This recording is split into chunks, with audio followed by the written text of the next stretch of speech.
Assumimos que decisões antiéticas são deliberadas e racionais, mas estudos mostram que muitas são automáticas e irrefletidas, resultado de influências contextuais. Pesquisas desde os anos 1970 demonstram que nosso raciocínio é limitado e nossas decisões são fortemente influenciadas por percepções distorcidas da realidade. O autor aborda a ótica dos sistemas 1 e 2 de pensamento, em que o sistema 1 opera automaticamente e intuitivamente, exigindo pouco esforço. Por exemplo, completar uma frase. Já o sistema 2 é lento, lógico e deliberativo, exigindo mais concentração e energia. Por exemplo, resolver um cálculo. Decisões éticas requerem a combinação de ambos os sistemas, alinhando intuição e razão.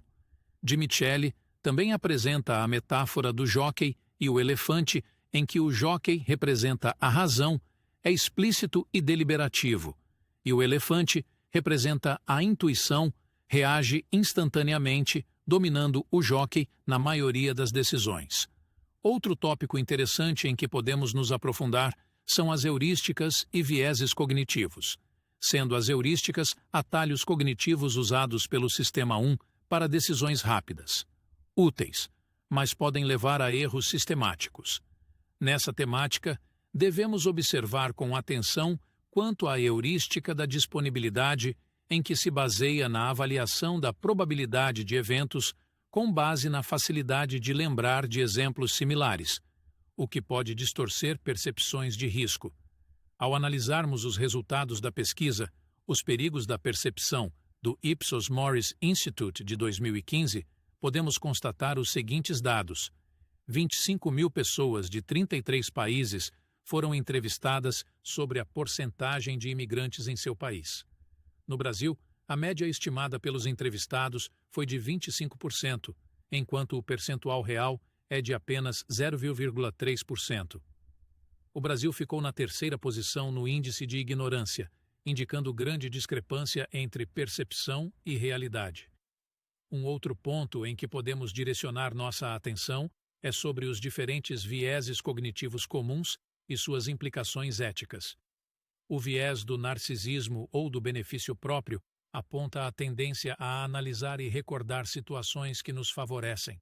Como exemplo, podemos citar uma pesquisa onde 85% das pessoas acham justo que terceiros paguem suas despesas judiciais se vencerem um processo, mas apenas 44% acham justo pagarem as despesas se perderem. Nesse viés, podemos ressaltar a atribuição de sucesso ao talento pessoal e fracasso às circunstâncias, inflacionando a percepção de competência pessoal. Já o viés do egocentrismo aborda a percepção inflacionada da contribuição pessoal para esforços coletivos. Temos como exemplo a soma das contribuições individuais de um grupo ultrapassando 200%, quando os membros são questionados, sendo matematicamente incompatível. É relevante observar esse viés no ambiente empresarial e pessoal, que leva a alocações injustas de resultados. O viés da confirmação foca na tendência a procurar e dar mais importância a informações que confirmam nossas crenças iniciais.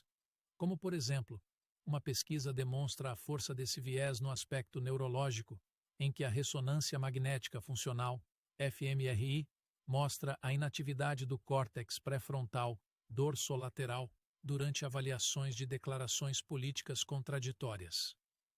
Esse viés se torna evidente em temas com alta carga emotiva, como política e religião. Por outro lado, o viés do otimismo ou excesso de confiança incide na superestimação das perspectivas de resultados e subestimação dos riscos. Sendo assim, temos o exemplo de empreendedores sendo mais otimistas e excessivamente confiantes, mesmo quando a situação parece caminhar para um lado mais pessimista. O caso da HRT Petróleo aborda esse viés, ilustrando os perigos da ausência de contrapesos independentes em organizações. O viés do favoritismo para os que pertencem ao nosso grupo se relaciona com a tendência a apoiar e favorecer visões de pessoas dentro do nosso grupo. Como exemplo, podemos citar a cooperação aumentada com terceiros que fazem aniversário na mesma data. Esse viés se mostra relevante na dificuldade de elevar o número de mulheres em altos cargos de administração, em que o grupo, na maioria das vezes, é formado por homens.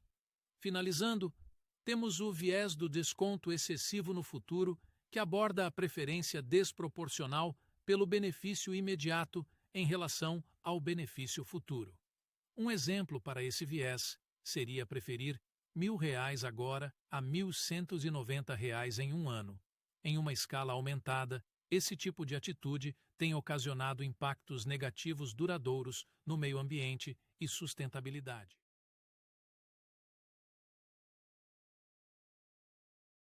Dimicelli introduz uma reflexão relacionada aos aspectos que nos fazem decidir sobre algo e como isso ocorre. Dessa forma, nossa visão positiva da ética resulta das etapas e dinâmicas do processo decisório, dividido em pré-decisão, ação e avaliação. A pré-decisão remete ao planejamento, em que antes das decisões tendemos a planejar agir de forma ética, mas pesquisas mostram que frequentemente fazemos previsões erradas sobre nosso comportamento. Já a ação é relativa ao momento da decisão, onde o conflito entre o que devo fazer e o que quero fazer influencia as decisões, muitas vezes favorecendo o impulso imediato. Após essa etapa, temos a pós-decisão, ou seja, a avaliação.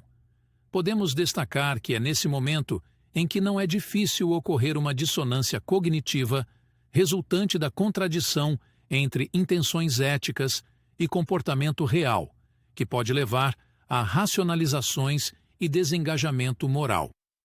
Para finalizar, o autor levanta a questão da compensação e licença moral, justificada quando buscamos equilibrar nossas atitudes éticas e antiéticas, às vezes compensando ações negativas com comportamentos positivos ou concedendo uma licença moral após atos virtuosos.